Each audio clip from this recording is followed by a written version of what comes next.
Hello, I'm Steve Weber, the host of Essential Book Drop. Thank God it's Friday, everyone. It's November 21st, 2025. As always, I'm joined by my co-host, my bookworm sidekick, and my partner, Cassandra. Good morning, Cass. Good morning. I am so ready for this stack. It's kind of the perfect mix. We've got historical sparkle, some really deep emotional stuff, and then, just pure holiday insanity. It is a glorious spread today, absolutely. We're covering a lot of ground, and I say we just jump right in. Let's do it. First up, we are returning to a series that, it's been delighting readers for nearly 2 decades. We're kicking things off with From Cradle to Grave. It's a royal spinous mystery, Book 19, by the one and only Rhys Bowen. Book 19, it's actually incredible. I know, and it's in the amateur sleuth mystery genre. Yeah, and what's so amazing is how Rhys Bowen keeps Lady Georgiana Rannoch's life feeling, both glamorous and just completely relatable in the silliest ways. Right. You have to remember, she's a 34th in line for the British throne. Which sounds so impressive, doesn't it? It does, but in reality, it just means she's, always short on cash and trying to keep up appearances in 1930s London. And that setting, the 1930s, is just perfect. You've got the flapper dresses, the high society parties, but also this kind of looming political tension that Georgie mostly just ignores. Oh, she's got bigger fish to fry. She does. Her focus is on her own domestic chaos, and this time it is a massive, massive nanny problem. It's the ultimate low-stakes, high-stakes conflict, right? Georgie's a new mom, which is already a lot, but then her meddlesome sister-in-law forces this draconian nanny on her. The nanny is apparently just impossible, super strict, severe, and Georgie just wants her gone. It's so funny because all her royal duties and mystery solving kind of take a back seat to finding decent childcare. So that's her excuse. She needs to find a new nanny, so she heads off to London where, things are always a little more interesting. She meets up with her friend ZouZou, who has some pretty grim news. They have to attend a funeral for a young man who died very unexpectedly. And that's the hook. At first, it's just one death, a tragedy, maybe an accident. But then they start talking to people. Right. And someone mentions, oh, a school friend of theirs also died suddenly. A boating accident. A classic boating accident. Exactly. And then a third name pops up. Another sudden tragic death of a young man in their circle. And suddenly it's not a coincidence. Not at all. It's a pattern. A really chilling pattern. And Georgie, being the amateur sleuth she is, she picks up on it immediately. What's so clever is that the connection isn't obvious at all. It's not like they all worked at the same place or something. Right. It's subtle, something she and ZouZou have to piece together from high society gossip.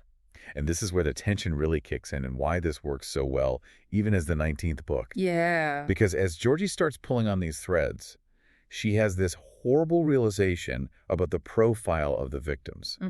She realizes that her own husband, Darcy, he fits the profile perfectly. Exactly, the profile of the next victim. And just like that, the mission changes completely. Oh, for sure. It's not a fun distraction from nanny interviews anymore. It is a frantic race to stop a murderer who might be targeting her husband. The stakes just go from cozy to, critical. You have to save Darcy, you have to stop a killer, and you still have to vet 3 nannies waiting back home. It's brilliant. And total genre perfection. You get the comic relief from the eccentric aristocrats, which is a staple, but you also get this real high-stakes danger. It's that perfect blend. For anyone who loves historical mysteries with a bit of domestic comedy and genuine peril, this is, it's a must-read. A phenomenal start. Okay, but now we need to shift gears. Dramatically. A total 180. We're leaving 1930s London and getting into something much more grounded, much more contemporary and deeply moving. Let's talk about Falling Apart and Other Gifts from the Universe. A novel. By Catherine Ryan Hyde. This one is friendship fiction, and it is the polar opposite of cozy. It's full of this really earned emotional depth. It is. Catherine Ryan Hyde is a master at this, creating these characters who feel so broken and then find their way back through, an unlikely connection. And our main character here is Addie Finch. Addie is such a fascinating character. She's 62, and on the outside, she is all toughness. Army veteran, former beat cop, now she's a security guard. Right. Her whole life has been about being the protector, the strong one. But on the inside, that armor it's cracking. When the book starts, she's at a real low point. Yeah. She's lonely, she's an introvert, she's in AA, and this is the big one, she's estranged from her son. So she's questioning that whole protector identity, like maybe she has nothing left to give. Not to anyone, not even to herself. And right then, the universe sends her Jonathan. Jonathan, A homeless teenager abandoned by his mom, just hiding out in a warehouse to survive. He's exactly the kind of person Addie would have tried to shield in her old life, but he shows up when she feels like she's just too tired to save anyone. But there's something about him. He's got this gentle nature, this surprising wisdom that kind of cuts through her tough exterior. She can't just turn him away, so her offer is super pragmatic. She says, "You can stay in my garden shed." It's not sentimental at all. Right, there's a condition. He has to help her with her property, which is all neglected. Exactly. It's a deal. It's transactional, born out of necessity. But because they're in such close proximity, something starts to happen. This kind of surrogate grandmother-grandson bond starts to form. And that's the core of it, really. Chosen family, redemption. They're both healing from some pretty major trauma. For Addie, it's decades of exposure to violence from her job. For Jonathan, it's the raw wound of being abandoned. And by leaning on each other, they don't just fix things. They redefine what hope means for themselves. That's Hyde's skill, though. She writes about these really hard topics, addiction, estrangement, loneliness, without ever being overly sentimental. It feels real. Yeah, the hope at the end feels earned. It's not just some convenient plot device. It's a story about how these small acts of kindness can literally bring you back to life. It sounds like a really essential read if you're looking for that kind of big-hearted, emotionally complex story. It really is. Okay, we have to do it one last time. Another 180 flip. We are leaving the introspection behind and diving headfirst into pure holiday chaos. Oh, yes. Prepare yourself. This is Oh, My Secret Christmas Baby, New Hope Book 1 by Lucy Darling. And the genre is, of course, Christmas romance. The title tells you everything you need to know. You are in for a ride.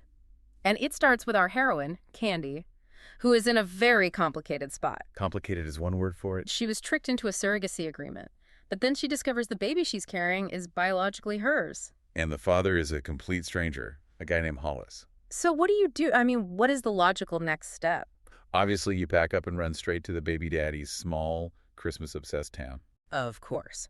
Which brings us to Hollis. He's your perfect grumpy romance hero. Broody, a little damaged, left the city after an accident. And somehow ended up as the mayor of this tiny town, New Hope, a job he clearly did not want. Not at all. And his meddling mother has decided that Christmas is the perfect time to find him a wife.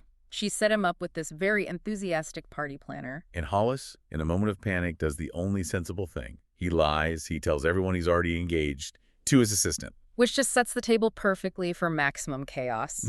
Because Candy arrives in town ready to drop the secret baby bomb, but she gets there and sees Hollis, the grumpy mayor, pretending to be engaged to someone else. Meanwhile, Hollis sees Candy, but he thinks she's the party planner his mom hired, who happens to be pregnant with some other guy's baby. The misunderstandings just pile on top of each other, and the whole town, New Hope, they are not just watching, they are actively meddling. They are a character in this, a very determined matchmaking character. Oh, for sure. And the charm is just how many tropes Lucy Darling throws in here.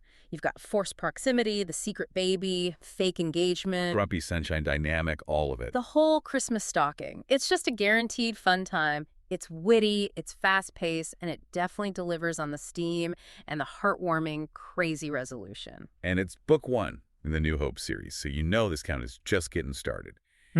If you need a total escape that requires zero brain power and just maximum holiday cheer, this is the one. It's the perfect antidote to winter stress. A brilliant way to wrap up our stack this week. Well, thanks for joining us today, and if you want to take a look at any of these books, visit us at essentialbookdrop.com, and you'll have all the links right there. Also, whenever you feel like it, you can listen to us on Spotify, Apple Podcasts, Amazon Podcasts, YouTube, practically anywhere. Cass, we'll do it again tomorrow. I look forward to it. Farewell for now. Until then, keep on opening new worlds with great new books. And whatever you do, remember this: when you read, your mind becomes its own kingdom.